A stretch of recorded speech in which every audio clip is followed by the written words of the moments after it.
What's going on, everyone? Thank you for coming back to the channel. In this video, I'm going to show you how you can make your very own 808 from scratch using nothing but Serum, a couple plugins inside of FL Studio.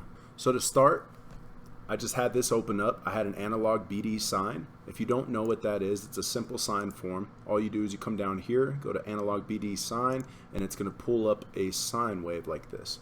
From there, we drop this down -2 on the octave. And that's the sound that we get. Now, based off this first envelope, this you can take and you can drag around and you can decide how long the 808 is actually going to be when you play it out. So I hit it once and it rings out that long, okay? That's the first thing. The second thing, what I did is I added some noise, and I used this AC Human 1. You just go into analog, select whatever type of white noise you want to use, and then I brought my volume all the way down. From there, you can take this. I'm not going to do it because this really glitches on me a lot every time I do it, but you take your second envelope and then you grab it, you drag it onto this, and it's going to give you this option right here, okay? And all I did is I had it around there. And what that does is it gives your 808 a punch, you know? It's the same thing if you're making a kick. You want some noise in the beginning of that because it's going to give it that punch effect. Now you can hear after listening to that that's a little too high. And that's at 5, so we're actually going to go to like 2. Still a little too high. Now when we have it at 1, you can't hear it as much as you could before when I had it up to 5 or even a little higher than 2, but it's still present. And it gives more characteristics to your 808, okay? Now to see this, all I did was hit this guy right here. And I dragged this out and then brought it out. Again, same thing with this one. You're just controlling how long that sound's going to play out. So once you've decided how long you want your 808 to be, how long you want the noise to play out, then we can move forward. A lot of people like to use the second oscillator, and I do a lot of the time. But for this kit that I'm working on now called the Wolfie Drum Kit, it's coming out October 2nd, I didn't want to use this because it was harder for me to separate the two. This is all we have so far.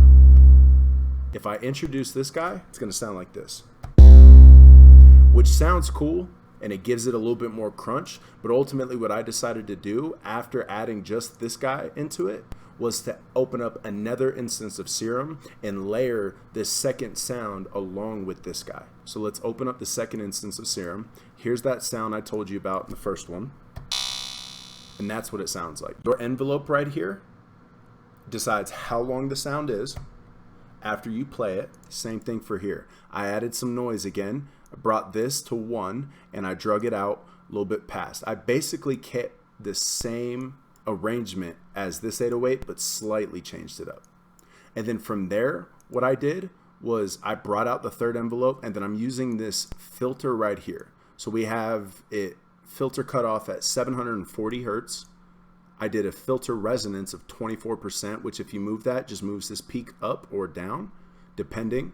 I don't touch the pan, okay? And then I brought my drive up 22%, kept my mix up at 100%, and I kept the fat down to 0. A lot of people will add fattening into it, but me personally, when I'm creating my 808s, I don't like to use effects inside of Serum. I don't really like to add too much fattening. I just kind of keep it as is. I brought in the instrument here and played that note, okay? Then I played this. And what I did was I routed it to 1 and 2. Now let's talk about how I routed everything, okay? So for my first instrument, I'll just solo it out so you can hear it. That's the sound I'm going for. That layering instrument that I wanted to come in underneath that sounds like this.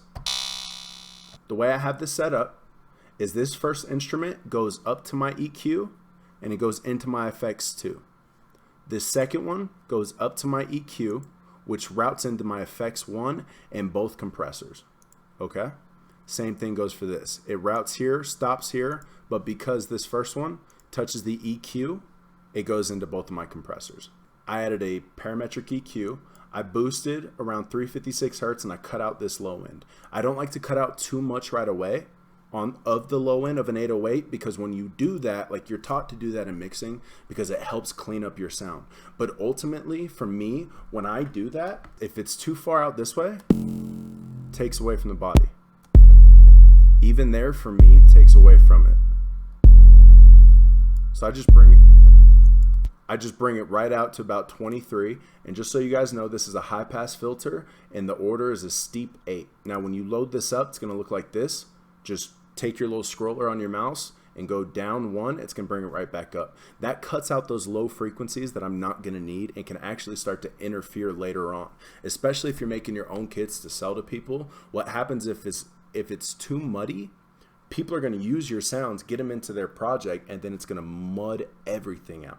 And you don't want to do that because, you know, if they decide, oh, it's this fucking 808 that sucks, well, guess what? They're not buying shit from you anymore. For the second sound, this guy, I brought everything out, and I brought it pretty far out. And the reason I did this was because when I loaded these two up, they were interfering with each other. It didn't sound good. Again, they were clashing as I'm just designing the 808, and that's something you don't want to happen.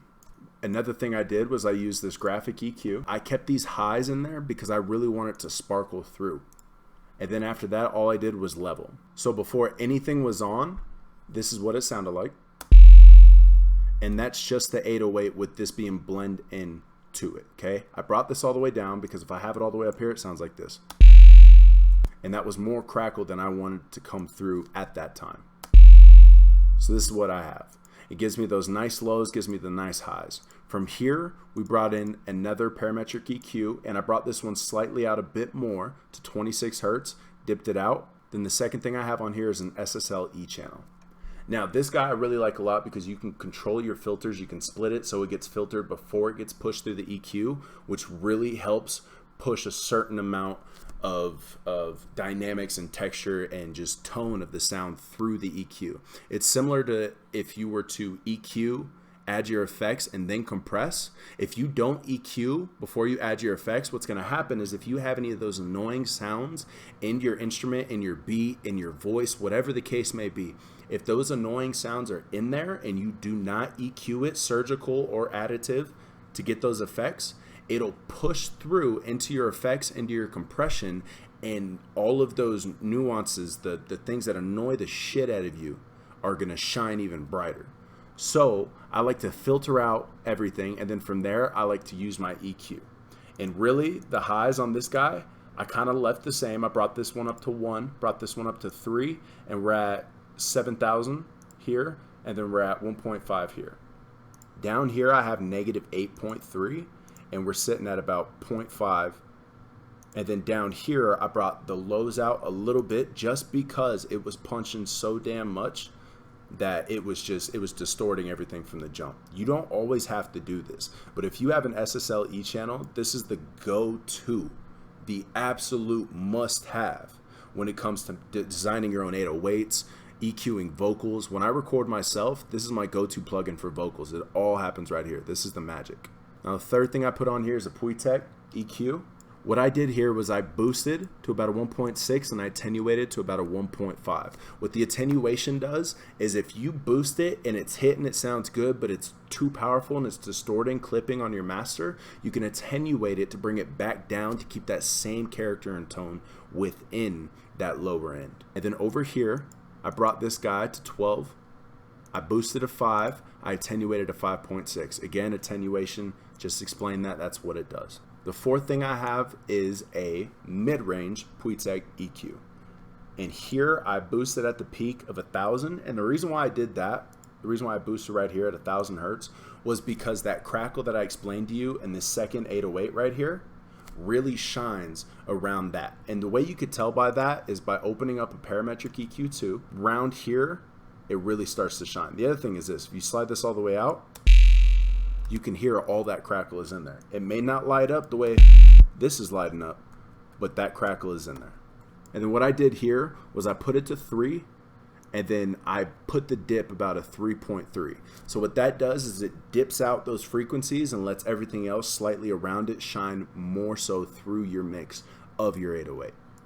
And then the same goes for here. It's not a dip, but it's another peak. I peaked at 3 kilohertz. Even though I dipped at it, I re-peaked at it, and I actually kept it at 0 initially, but ultimately I have this up a little bit higher.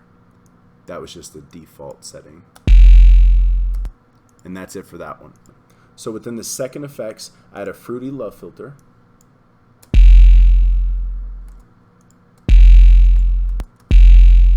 which doesn't do too much other than warm up the tone of the 808 slightly. And then I have a soft clipper.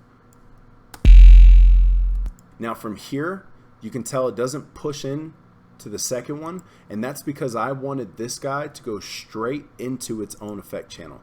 And the reason for that is because I added my own distortion. Now iZotope Trash is a very, very cool plugin. This thing is free. Just go to iZotope.com, type in iZotope Trash 2, it's a free plugin. Now what I did with this guy is I used the multiband. For all my 808s, my kicks, I like to use a multiband because from here up here, I can take these and adjust at what point exactly I'm affecting the sound. So for my first band, my low end, and we'll solo this so you can hear it, I have a tape saturation, I have my drive at a 6.5, and I have my mix at a 6. And this is the sound that gave me. Let's turn this guy off. So it kind of gives it this crunch sound, but it also deepens that low end. Now let's bring the second one in conjunction with this one. Now you can tell the difference from that to this. It's really adding more punch and more of a drive. And what I did here on the second band, make sure you click this, because if you start changing shit and you're not switching these over, you'll end up affecting this, thinking it's this, and it fucks everything up. So on my second band, I have it distorted at a rubber hammer. Now I have my drive all the way up to 10, and I have my mix to 50. And that gives me that sound. So that's all I did for the second one. The third one here, I brought this guy out a little bit past 1,000. But ultimately, what I wanted to go for here was another distortion effect that gives me the sound of that crackling 808 coming through. So this is what we're dealing with right now. So it gives a little bit more of the crackle. Again, my second texture with the big crackle isn't turned on. This is just coming from what I started with on that first instance of Serum. Makes it shine, it comes through. Now out of here, I have it pushed to the master. That way it doesn't get interfered with the sounds. But the cool thing is I have that set for both of my effects. They push straight to the master. But both of these are pushing to the EQ, which pushes to my compression. And that's where we're going to go next. So for my first compressor, I have a CLA 2A on here, and I have my gain at 36.4, and then I have my peak reduction at a 57.4. And this is what it sounds like with it on and without it on. And let's turn this guy on as well. And that all that high-end crackle you're hearing is coming from this second texture. Even though you can't see it rise on the fader, it's happening.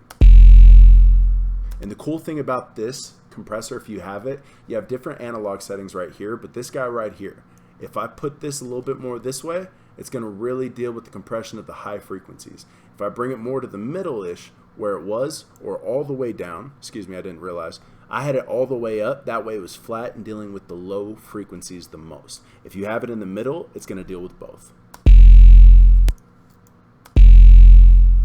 Now, if you're not listening to this on headphones, that's going to be a hard thing to hear, and honestly, compression is something that people train their ears to be able to hear, so this is going to be difficult anyway. Myself, I can hear the low ends being compressed and punched a little bit harder when that's all the way over to the flat. Now this guy is my favorite compressor. This thing is the best for vocals, 808s, kicks, like you name it, it can do it. So I just brought my input up to a negative 16.1. I have my output to a negative 25.5. I have my release all the way to the right, okay? Now when it's all the way to the right, on most compressors, the lower the number, the quicker. That's not the case here. Here, this is the quickest release, and this is the slower release. What the attack and release do, the attack decides how quickly the compressor is going to kick in once your sound comes into it, and then your release is how quickly it's going to release. The reason why I didn't have this going up all the way through is because I didn't want it to chop the transient of this 808 so quick. That really just punches and distorts, but you can see if I bring it back, a lot more of the tone and the characteristic of this 808 comes through because it's not being immediately chopped off by the compressor. Now from here, again, it pushes to the compressor, and then on my master, all I have is an Edison. If you haven't seen my videos on Twitter on how to use Edison to get that underwater Drake vibe, you definitely got to go check it out. But for 808s, it's even cooler because ultimately I can get in here, I can get right down to where the noise stops, and I can chop up, I can reverse everything in here, I can create different things. So this is what it sounded like after I recorded it. And you can see over here it's hitting at about a -9.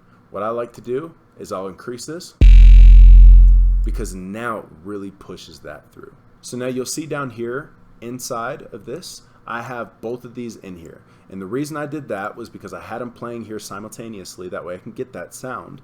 And then over here, I right clicked when they were both in there. I hit quick render as audio clip and it rendered out each individual sounds. So now within the playlist together, this is how I was able to record it. And I brought this out a little bit, that way the 808 would cut out and I would have a bit of silence to work with inside of Edison when I began chopping it up.